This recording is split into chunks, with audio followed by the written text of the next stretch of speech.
Irwin declaration 31 October 1929। Irwin declaration October 31, 1929। 1929 সালের 31 October Lord Irwin, বড়লাট Lord Irwin, তিনি একটি ঘোষণা করেন।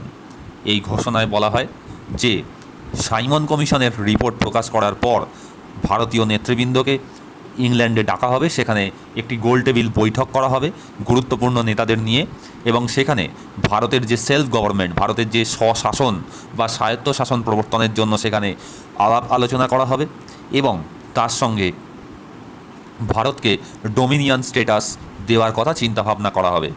ভারতকে ডোমিনিয়ন স্ট্যাটাস দেওয়ার কথা চিন্তাভাবনা করা হবে। এই সময় ব্রিটেনের যে গভর্নমেন্ট ছিল সেটা ছিল লেবার গভর্নমেন্ট। তারা অপেক্ষাকৃতভাবে ভারতীয়দের প্রতি তারা সহানুভূতিশীল ছিলেন, কিন্তু যেহেতু তারা মাইনরিটি সরকার ছিলেন, অর্থাৎ বিশেষ বিশেষ ক্ষেত্রে যারা একদম ভারতকে স্বাধীনতা দানের একদম ঘোরতর বিরোধী, সেই কনজারভেটিভ পার্টির সহযোগিতায় তারা সরকার চালাচ্ছিলেন, সেই জন্য ডোমিনিয়ন স্ট্যাটাস কবে হবে সেই বিষয়ে তারা নির্বাক থাকেন। ডোমিনিয়ন স্ট্যাটাস কবে দেওয়া হবে ভারতকে সেই বিষয়ে আরউইন একদম চুপ করে থাকেন, কোনো উত্তর দেন না। এর ফলে ভারতীয় নেতৃবৃন্দ ক্ষুব্ধ হয়ে যান। এই ঘোষণার পর এই ঘোষণাকে গান্ধীজি স্বাগত জানিয়ে এবং বিভিন্ন নেতৃবৃন্দ স্বাগত জানিয়েছিলেন। তারপরে তারা গান্ধীজি সহ বহু নেতা তারা লর্ড আরউইনের সঙ্গে দেখা করতে যান, এবং এই ঘটনায় দিল্লি ম্যানিফেস্টো বা দিল্লি প্রস্তাব নামে খ্যাত হয়ে রয়েছে।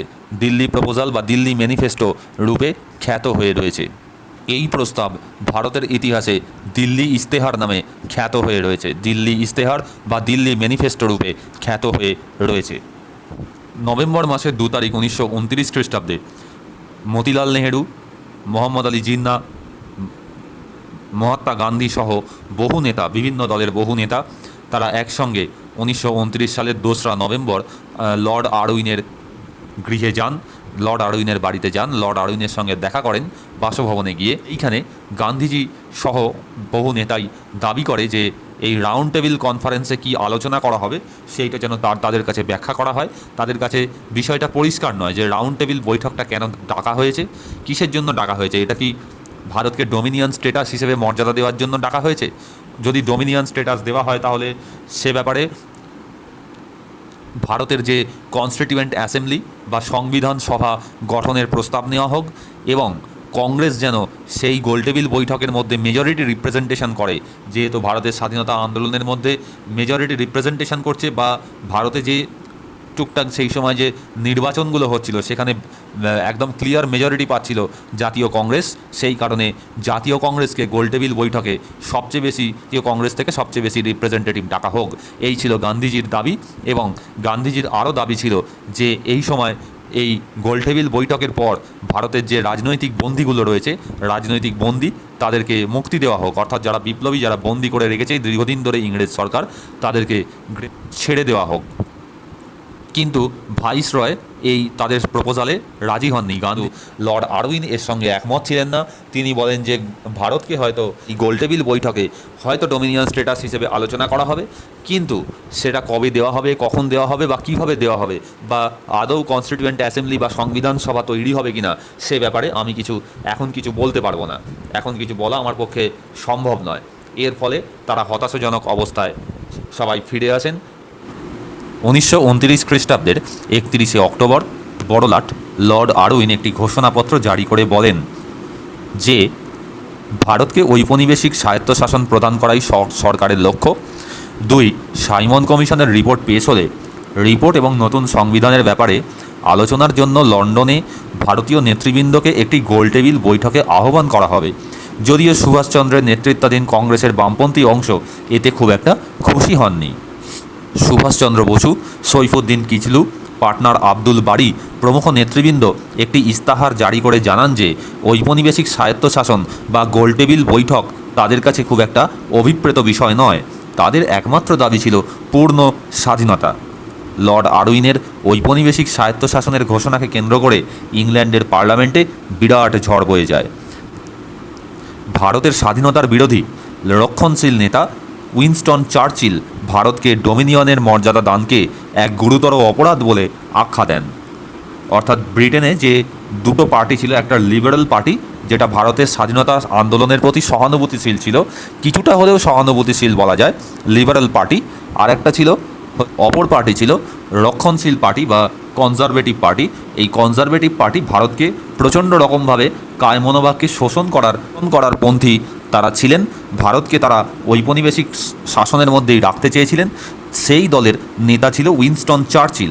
উইনস্টন চার্চিল ভারতের স্বাধীনতার বিরোধী ছিলেন এবং ভারতকে সবসময় পায়ের তলায় দাবিয়ে রাখার তার মধ্যে একটা বাসনা ছিল, এবং সেই জন্য উইনস্টন চার্চিল ভারতকে এই ডোমিনিয়নের মর্যাদা দানকে এক গুরুতর অপরাধ বলে আখ্যা দেন। এই সময় ব্রিটিশ পার্লামেন্টের হাউস অব কমন্সে শ্রমিক সরকারের অস্তিত্ব, অর্থাৎ যে লেবার পার্টি ছিল শ্রমিক সরকার, সেই সময় ব্রিটেনের ক্ষমতাশীল দল ছিল হচ্ছে লেবার পার্টি বা শ্রমিক সরকার। তারাও ভারতীয়দের প্রতি সহানুভূতিশীল ছিলেন, কিন্তু তারা কিন্তু মেজরিটি পূর্ণ বহুমত তারা পাননি। সেই সময় তাদের অস্তিত্ব বহুলাংশে রক্ষণশীল দলের ওপর নির্ভরশীল ছিল। ব্রিটেনের লেবার পার্টি যারা সরকারে ক্ষমতায় ছিল, তারা বাইরে থেকে এই কনজারভেটিভ পার্টির সমর্থনের মাধ্যমেই তারা কিন্তু ক্ষমতায় ছিল। অর্থের প্রতি তারা পূর্ণ বহুমত যেহেতু পায়নি সেই সময়, সেই জন্য রক্ষণশীল দল বা কনজারভেটিভ পার্টির ওপর তারা ডিপেন্ডেন্ট ছিল। ফলে নিজ নিজ অস্তিত্ব বিপন্ন করে সরকার ভারতীয়দের দাবি মেটাতে খুব একটা উৎসাহী ছিল না। এমতাবস্থায় ব্রিটিশ সরকারের প্রকৃত মনোভাব জানার উদ্দেশ্যে 1929 খ্রিস্টাব্দের গান্ধীজি, মতিলাল নেহেরু, মোহাম্মদ আলী জিন্নাহ, তেজ বাহাদুর সাপ্রু প্রমুখ ভারতীয় নেতৃবৃন্দ বড়লাটের সঙ্গে দেখা করেন। অনিবার্য কারণেই বড়লাট ডোমিনিয়ন স্টেটাস সম্পর্কে কোনো রকম প্রতিশ্রুতি দিতে অক্ষম হন। শূন্য হাতে হতাশাকে সম্বল করে ভারতের নেতৃবৃন্দ ফিরে আসেন। 1929 খ্রিস্টাব্দের 23শে ডিসেম্বর মহাত্মা গান্ধী, মতিলাল নেহেরু, মোহাম্মদ আলী জিন্নাহ, তেজ বাহাদুর সাপ্রু প্রমুখ ভারতীয় নেতৃবৃন্দ বড়লাটের সঙ্গে সাক্ষাৎ করতে যান, এবং অনিবার্য কারণেই যেহেতু তার মাথার ওপর চাপ ছিল, সেই জন্য ডোমিনিয়ন স্টেটাস সম্পর্কে কোনো কথা লর্ড আরউইন প্রতিশ্রুতি দিতে অক্ষম হন। এই কারণে শূন্য হাতে হতাশাকে সম্বল করে ভারতীয় নেতৃবৃন্দ ফিরে আসেন। 1928-29 সালে মাইনরিটি লেবার গভর্নমেন্ট, অর্থাৎ ব্রিটেনে যে সরকার ছিল লেবার গভর্নমেন্ট, যে শ্রমিক শ্রেণীর সরকার ছিল, সেটা পূর্ণ বহুমত না পাওয়ার জন্য সেই সরকার মাইনরিটি ছিল। যদিও সংখ্যাগরিষ্ঠ দল হিসেবে সেই দলেরই প্রধানমন্ত্রী হন র্যামসে ম্যাকডোনাল্ড। ওই লেবার পার্টিরই সদস্য র্যামসে ম্যাকডোনাল্ড সেই বছর ব্রিটেনের প্রধানমন্ত্রী হন ইংল্যান্ডে। এই সময় ওয়েজউড বেন ভারত সচিব হিসেবে তাকে নিয়োগ করা হয়।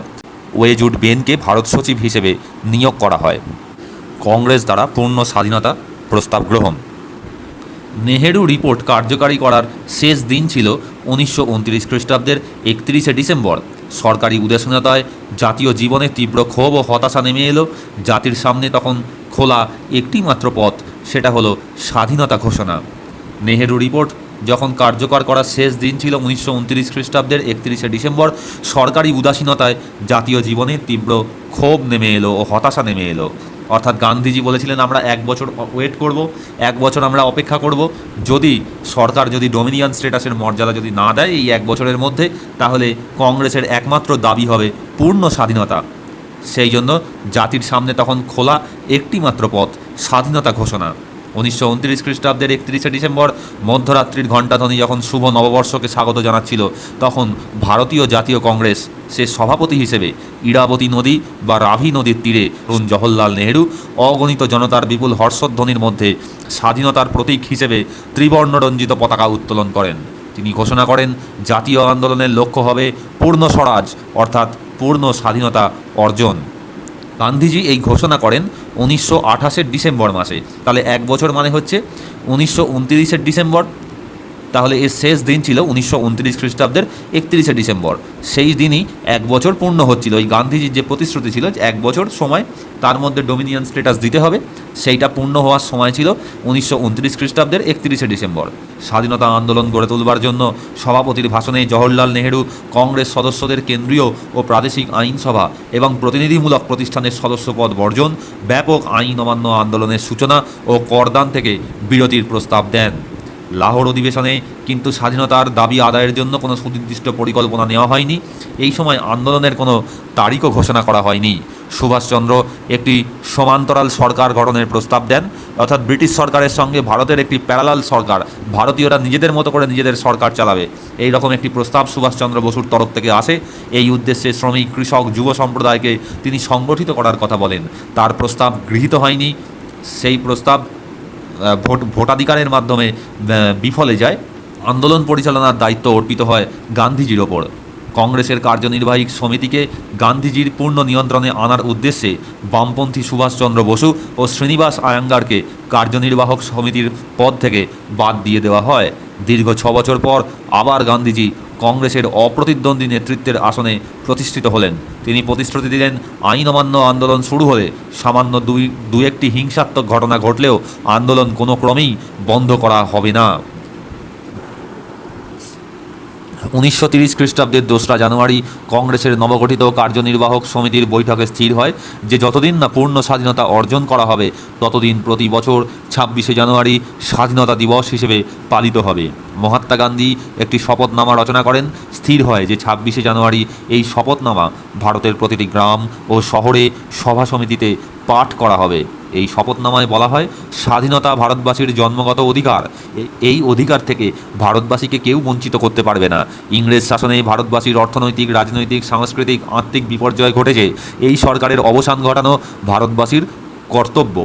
ভারতবাসী বিশ্বাস করে অহিংস, অসহযোগ, সত্যাগ্রহের মাধ্যমে অত্যাচারী শাসনের অবসান ঘটবে। পূর্ণ স্বাধীনতার লক্ষ্যে উপনীত না হওয়া পর্যন্ত ভারতবাসীর সংগ্রাম চলবে। 1930 খ্রিস্টাব্দের 26শে জানুয়ারি সারা দেশে স্বাধীনতা দিবস পালিত হয়। সর্বত্র ত্রিবর্ণরঞ্জিত পতাকা উত্তোলন করা হয়। জনসাধারণ স্বাধীনতার শপথ বাক্য পাঠ করে। পুলিশের অত্যাচার সত্ত্বেও জনসাধারণকে এর থেকে বিরত করা সম্ভব হয়নি। এরপর থেকে 1947 খ্রিস্টাব্দের স্বাধীনতা অর্জন পর্যন্ত নানা প্রতিকূল অবস্থার মধ্যে দিয়ে দেশবাসী 26শে জানুয়ারির এই স্বাধীনতা দিবস যথোচিত মর্যাদা সহকারে পালন করে এসেছে। স্বাধীনতা আন্দোলনের এই রক্তরাঙা দিনগুলির কথা মনে রেখে 1950 খ্রিস্টাব্দের 26শে জানুয়ারি ভারতকে একটি সার্বভৌম গণতান্ত্রিক প্রজাতন্ত্র রূপে ঘোষণা করা হয়।